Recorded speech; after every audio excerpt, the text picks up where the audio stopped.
وای نیکی دا نه ده چې تاسو مخ کوي، تاسو واړوئ خپل مخونه مشرق او مغرب طرف ته، لیکن اصل او لوی نیکی هغه دا ده چې څوک ایمان راوړي په الله باندې او په ورځ د آخرت باندې، په الله باندې، د الله تعالی په ذات صفات باندې، د الله تعالی په وحدانیت هم چې الله تعالی یوازې دی، یو دی، او د الله تعالی په وجود باندې هم چې الله تعالی موجود دی او شته. د ټولو نه اول الله تعالی په دې آیت کې عقیده ذکر کوي، ځکه چې عقیده دا یو بنیادی څیز دی چې د انسان کله عقیده خراب وي د هغې نه وروسته چې دی څومره نیک اعمال کوي د هغې څه فایده نشته.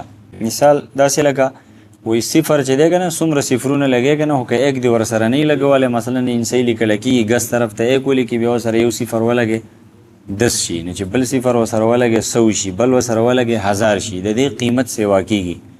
او که فرض که د دې په دې شروع کې چې دی نه دا ایک نه و، نو 1,00,000 صفرونه چې دی نه هم لګوه څه فایدې نشته.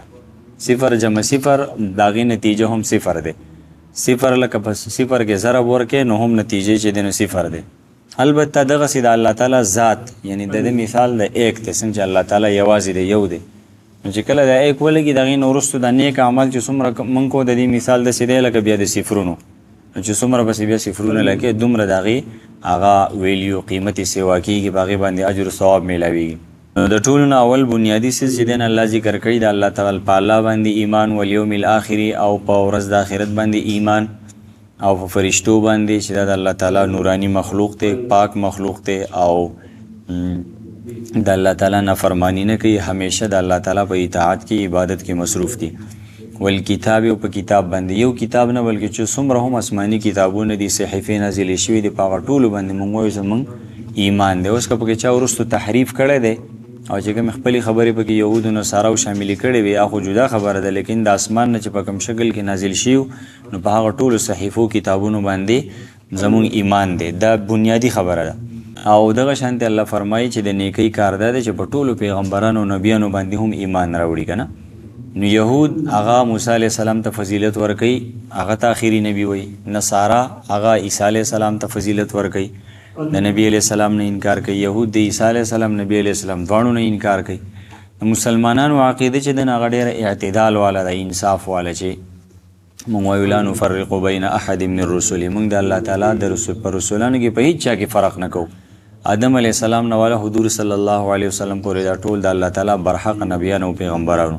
ټیک شو دې ځای پورې چې دی نه د ایمانیات بیان شو، عقیده. مخکې د آیت کې وآت المال، الله فرمایي چې وآت المال او مال ورکوي، مال هم خرج کوي، علی حبه، د دې دوه مطلب دي. مال خرج کوي د الله تعالی په محبت کې، د الله تعالی سره محبت ته مینه ده، د الله تعالی د رضا لپاره او په اخلاص سره خپل مال راخلي او خرج کوي. یا مطلب دا دی چې د دې مال سره مینه ده، د دې مال سره مینه ده او د مال خوښ دی، مالدار چا خوښي، لیکن د هغې باوجود چې دی هغه مال راخلي او رکاوهي نه بلکې هغه خرج کوي. اوس مخکې سوال پیدا کېږي که نه چې مال خرج کوي نو په چا باندې خرج کوي؟ نو الله تعالی د مال د خرج هغه ځایونه او مصارف مخکې بیان کړي دي. نو د الله تعالی په محبت کې یا د مال سره محبت ته خو د هغې باوجود مال خرج کوي ذوي القربا، په خپلو خپلوانو باندې، په خپل ښځه بچو باندې، مور پلار باندې، رونو خویانو باندې، داسې چې څومره رشتہ دارانو کې بیا څومره مخکې راځي نه څومره نږدې رشتہ داري د هغه درجه ده، بیا چې هغه پسې کوم رشتہ دار درجه په هغه باندې. والیتامه او په یتیمانو باندې هم مال خرج کوي. یتیم څه ته وایي چې هغه د نابالغۍ په حالت کې چې دی نو پلار مړي، پلار یې نابالغه نه وي، پلار خو یې بالغ خو مشر خو چې بچی مطلب نابالغه یې، ماشومان چې دی هغه د نابالغه دي، بالغ شوي نه دي، او د دغې په حالت کې ته پلار چې دی نو وفات شي لاړ شي نو دې ته وایي یتیم. نه زمونږ خلکو کې زیات هغه موږ خو هر چاته یتیم وایو، که د 13 کالو بیا موږ وایو لکه یتیمان دي، خیال یې ساتئ. خیال خو به چې کوم ښه سلوک دی خو په هر حالت کې دی، لیکن چې کوم د یتیمۍ په حالت کې د مال خرج کولو د نیکۍ کولو چې کوم ثواب دی هغه د 15 کالو نه لاندې دی، چې په دې وخت کې پې موږ لګو که نه د هغه سرپرستی، د هغه په پرورش، په هغه باندې چې دی نو مال خرج کول، نو هغه د یتیمۍ هغه ثواب په دې کې میلاویږي چې کوم نابالغ وي. چې کله بالغ شي بیا یتیم نه وي. نو که داسې نو بیا خو تاسو ته معلوم دی چې د دنیا ټول بوډاګان بیا یتیمانان دي که نه، ځکه چې د هغو خو پلاران نشته که نه، دنیا دا ټول بوډاګان بیا یتیمانان دي. نو لہذا چې یتیم وي، نابالغه دی، پلار وفات شوی دی ته یتیم وي، او دی چې دی نو نادار او محتاج هم دی، اوس که مالدار یې نو سره خو څوک تعاون نه کوي، یا خو که یتیم هم دی خو د نورو سره تعاون کوي. نو چې دی کله محتاج دی نه د ده سره تعاون کول. والمساکین او مسکین فقیر مونږ ویلو که نه چې هغه کوشش کوي، لګیا دی، محنت کوي، مزدوري کوي. مطلب د هغه چې کوم خرچ دی هغه د آمدن نه سیوا دی، آمدن یې لږ دی او خرچ چې دی نه خرچې د بال بچو چې دی هغه سیوا دي. نو داسې خلکو په دې معاشره کې که موږ سوچ وکړو ډېر زیات دي. نو په داسې خلکو باندې هم چې دی نه خرچ کول، داسې نه چې هغه به موږ ته راځي او موږ ته به خپل فریاد کوي او بیا به موږ ځو د هغو مدد به کوو. وابن السبیل او په مسافرو باندې، مسافر دی چېرته کې او هغه د لرې نه راغلی کلی علاقې پرېښې ده، اوس هغه چېرته کې محتاجه شو، مثلا په لاره کې چې دی نه چاته مال پټ کو، اوس د واپسۍ د تلو کرایي ورسره نشته. نو د داسې خلکو سره هم چې دی نه تعاون. بعضې خو هغه یې که نه په اډه کې اکثر ولاړې وایي کرایي راسره نشته، پېښور ته ځم نو هغه خو د هر چا نه کرایي غواړي، هغه نه مسافر چې واقعي مسافر او محتاج یې. والسائلین او سوال کوونکي، سوال نه کوي، دا سوالګري نه ښه، دا خو د وهلو قابل دي. دا زمونږ ده سوالګري. سائل څه ته وایي په شریعت کې؟ چې سوال کوي خو د مجبورۍ نه سوال کوي، لکه هغه دومره محتاجه شوی دی، محتاجي پې راغله، ناداري غریبي پې راغله چې د هغه سره د سوال کولو نه علاوه بله لار نشته. نو هغه لاړ او سوال شروع کړو، د چا نه سوال کوي. نو د داسې سائل چې دی نو مدد کول، د هغه سره تعاون کول دا ضروري دي. او کوم قرآن کې چې الله وایي چې سائل چې دی نو سوالګری به رټې نه، نو هغه هم دا سوالګری دی چې کوم واقعي شرعي لحاظ سره سوالګری. دا کوم چې دا پېښور دي، کوم چې داسې په دې سیګنلو اشارو باندې ولاړ، دا خو زموږ ستاسو نه زیات مالداره دي. دی خو دې دپاره سوال نه کوي چې دی خپل ضرورت پې پوره کړي، دی دې دپاره سوال کوي چې دا مال نور هم سیوا کړي.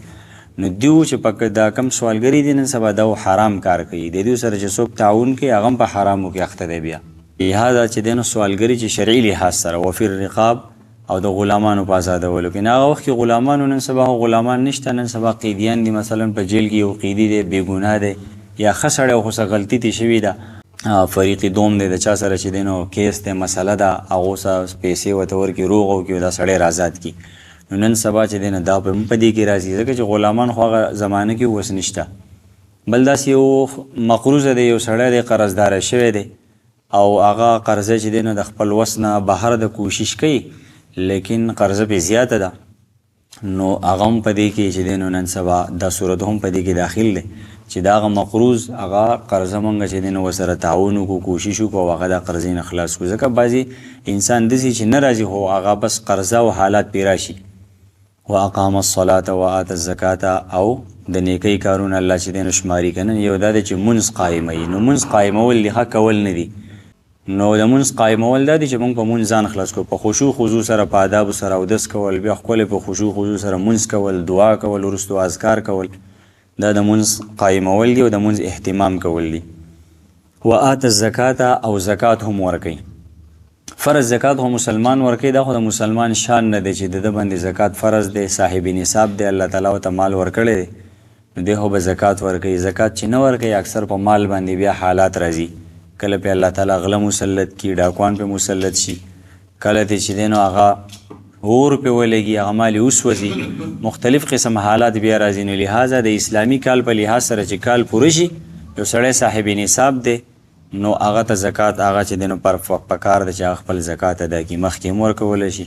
نو حدیث کې راځي چې ان فی المال حقا سوى الزکات، ان فی المال لحقا سوى الزکات، چې په مال کې د زکات نه سیوا هم چې دی نو حق شته.